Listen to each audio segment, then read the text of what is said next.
La Ligue en question avec Gaston Terrien en date du 26 mars. Les Canadiens, Gaston, s'accrochent toujours à une place en séries éliminatoires avec 12 matchs à jouer seulement, 6 à l'étranger, 6 à domicile. Gaston, dans les 4 derniers matchs, le Canadien tirait de l'arrière en troisième période. 3 remontées pour aller Ouais. chercher essentiellement 4 points sur une possibilité de 8. Est-ce qu'on a laissé beaucoup d'énergie sur la glace dans la dernière semaine, Gaston? Est-ce que ça explique un peu le match difficile, la défaite d'hier contre les Blues de Saint-Louis? Ben, disons qu'hier, ça n'a pas été un match facile pour le Canadien de Montréal. Dès le début de la rencontre, je pense que les Blues de Saint-Louis étaient une équipe beaucoup plus engagée, beaucoup plus présente, un gros échec avant. Ils se sont donné des chances de marquer. Mais Montembeault, pour ma part, dans les 12 premières minutes de jeu, a fait des bons arrêts, a gardé le Canadien dans le match. Maintenant, ça peut arriver qu'une formation a un mauvais match dans le corps. Et là, c'est arrivé hier. Ce Mmh. que ça veut dire, c'est copier-coller pour le prochain match? Pas du tout. Moi, je pense que Martin va dire, écoutez, on oublie ce match-là, là, on jette la cassette dans les poubelles, puis on recommence. On joue contre les Flyers de Philadelphie. Il n'y a rien de perdu. Puis, en fin de compte, c'est une bonne nouvelle pour le Canadien que tous les autres équipes qui soient courent après le Canadien ou dans le cas des Sénateurs qui sont devant, ont tous perdu. On ne perd pas de points de classement, on n'a pas besoin de s'énerver. Il reste 12 matchs. Donc, dans les 12 matchs, c'est certain que tu ne veux pas avoir d'autres mauvaises performances ou d'autres mauvaises façons de jouer. Le Canadien a une façon de jouer, c'est de jouer en équipe. Et hier, ça n'a peut-être pas été aussi concluant qu'on aurait pu le croire. Faut dire, Gaston, récemment, on a joué contre des bonnes formations. Dans les 2 derniers matchs, c'est l'Avalanche et les Blues de Saint-Louis qui ne perdent à Ouais. peu près plus. Évidemment, c'était 2 gros défis. C'était compliqué dans le match de samedi contre l'Avalanche du Colorado, mais on a réussi à revenir de l'arrière et aller voler un point. Là, dans le match d'hier, ouais, je veux dire, comme toi, ça a été assez difficile. Gaston, j'aimerais qu'on parle de Samuel Montembeault. Écoute, la seule raison pour laquelle ce match-là contre les Blues était le moindrement serré en première période, c'était Samuel Montembeault. 14 tirs en première période contre les Blues, 16 tirs en première contre l'Avalanche. C'était son 5e départ de suite, un 51e cette saison. On le sommet en carrière pour Montembeault, là, c'était 40. Est-ce qu'on est en train de le brûler? Est-ce que tu aimerais ça voir Dobèche peut-être plus régulièrement ou tu te dis on va gagner et on va perdre avec notre meilleur et c'est Sam Montembeault? Ben, je peux te donner mon opinion, mais celui qui va avoir raison, c'est Martin Saint-Louis. C'est lui qui va Ah oui. discuter avec tous ses assistants, puis même peut-être parler avec Samuel Montembeault. Moi, je regarde la situation. Comment un gardien de but peut être, je pense qu'il a été dominant dans les 12-13 premières minutes de jeu, puis après ça, échapper des rondelles dans le but de son gant. Je pense que Montembeault a peut-être connu un mauvais match. Maintenant, la décision que Martin a à prendre pour le prochain match contre les Flyers de Philadelphie, est-ce que je donne la chance à Dobèche? Parce que Dobèche est venu en relève à Montembeault une dizaine de minutes en troisième, puis il accorde un but. Est-ce que je donne la chance à Samuel de se reposer une journée de plus et je donne le filet contre les Flyers à Dobèche? Mais là, il y a 2 matchs en 2 soirs. Des matchs dos à dos, comme dirait notre ami Claude Julien. Je fais quoi? Si jamais du côté de Dobèche, il gagnait contre les Flyers, est-ce que je donne un match à Montembeault puis l'autre à Dobèche ou j'ai fait reposer Samuel Montembeault, puis là, je donne les 2 matchs en 24 heures à Samuel, notre numéro 1. Moi, je pense que la confiance que Martin a en Montembeault a grandi cette année énormément. Avant, on ne parlait jamais, Martin ne parlait pas de Montembeault, notre gardien de but numéro 1.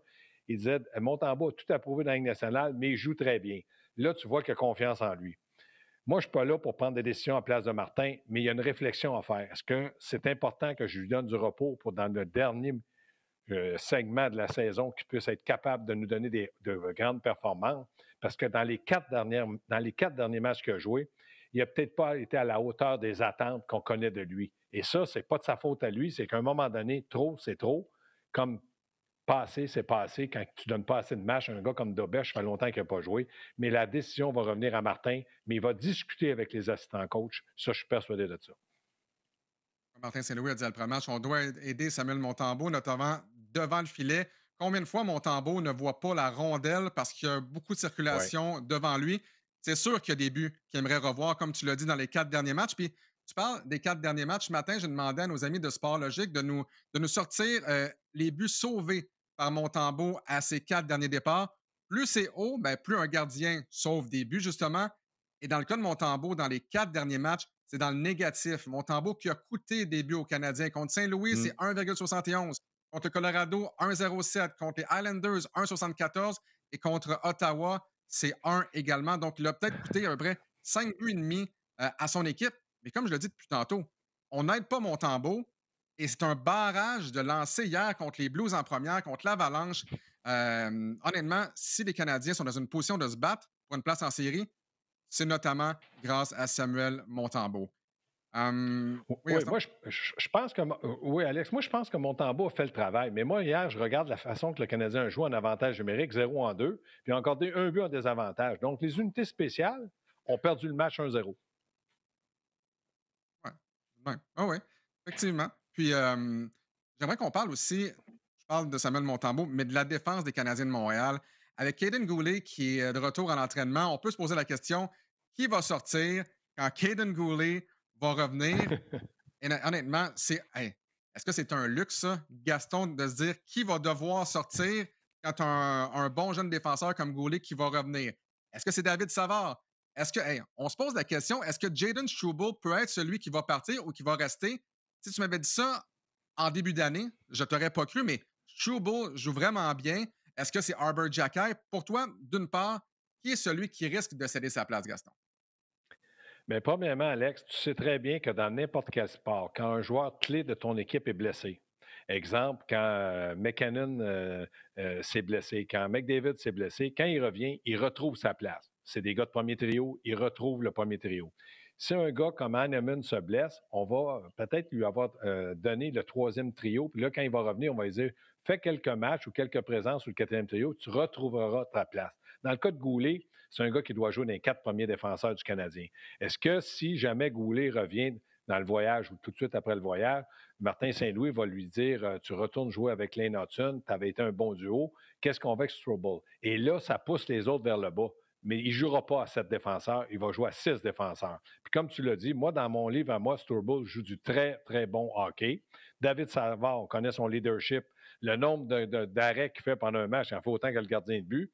Puis dans le cas de Jackay, mais c'est le shérif. C'est lui qui met un peu d'ordre quand ça brasse un peu trop.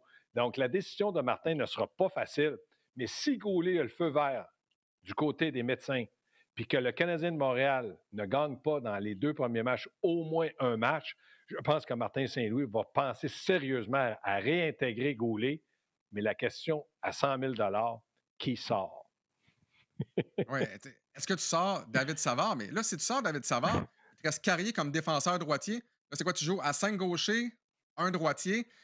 J'ai hâte de voir à quel point là, on va tenir ça en ligne de compte. Mais pour revenir sur Struble, pour toi, est-ce que c'est le joueur peut-être le plus amélioré du Canadien cette saison, ou du moins l'un des joueurs les plus améliorés? Qui s'attendait à voir Struble dans une course aux séries jouer du bon hockey avec Lane Hudson, l'une des meilleures recrues de la LNH?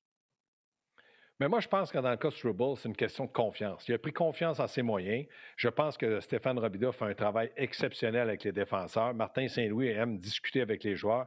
Ils ont donné confiance à Struble. Ils ont dit écoute, tu es le défenseur le plus puissant de notre brigade défensive en frais de force. C'est un gars qui est très puissant.